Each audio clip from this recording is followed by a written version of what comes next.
KSRTC ബസ്സുകളിൽ സ്ത്രീകൾക്കായി ആവിഷ്കരിച്ച സൗജന്യ യാത്രാ പദ്ധതിയായ പ്രിയദർശിനി നടപ്പിലാക്കിയതോടെ സംസ്ഥാനത്തെ സ്വകാര്യ ബസ് മേഖല കടുത്ത പ്രതിസന്ധിയുടെ പടുകുഴിയിലേക്കാണ് വീണിരിക്കുന്നത്.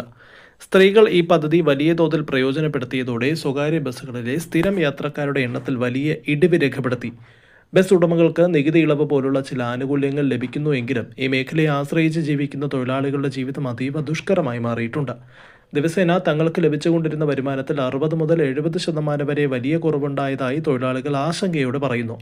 മുമ്പ് ദിവസേന 900 രൂപയോളം ലഭിച്ചിരുന്ന സ്ഥാനത്ത് ഇന്ന് 300 രൂപ മുതൽ 500 രൂപ വരെ മാത്രമാണ് പല തൊഴിലാളികളുടെയും കൈകളിലെത്തുന്നത്.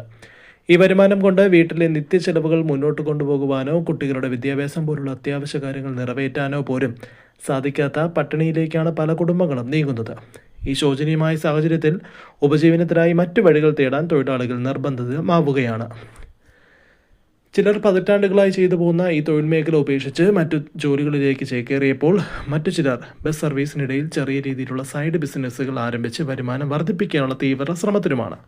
സ്വകാര്യ ബസ് മേഖല പ്രതിസന്ധിയിൽ നിന്നും കരകയറാൻ പുതിയ വരുമാന മാർഗങ്ങൾ കണ്ടെത്തണമെന്ന ഗതാഗത മന്ത്രി CP ജോണിന്റെ പ്രസ്താവനയ്ക്കെതിരെയുള്ള പ്രതിഷേധം കൂടിയായി പത്തനംതിട്ടയിൽ നടന്ന ഒരു സംഭവം ഇപ്പോൾ വലിയ ചർച്ചയാവുകയാണ്.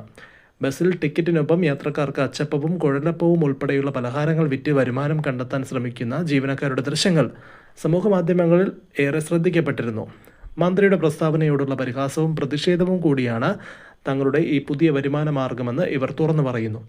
യാത്രക്കാരുടെ എണ്ണം കുറഞ്ഞതോടെ സർവീസ് നടത്തുന്നതിനും ഇന്ധനച്ചെലവ് പോലും കണ്ടെത്താനാകാതെ ബസ് ഉടമകളും നട്ടം തിരിയുകയാണ്.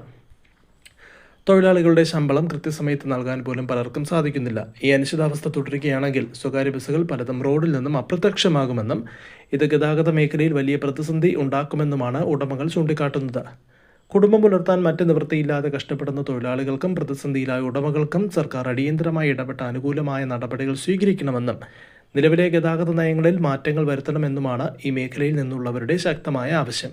പ്രിയദർശിനി പദ്ധതി സ്ത്രീകൾക്ക് വലിയ ആശ്വാസമാണെങ്കിലും അത് മറ്റൊരു വിഭാഗത്തിൻ്റെ ജീവിതമാർഗത്തെ എത്രത്തോളം ബാധിക്കുമെന്ന് അധികൃതർ കണ്ടില്ല എന്ന് നടിക്കരുത് എന്നാണ് തൊഴിലാളികൾ ഉയർത്തുന്ന നിലപാട്.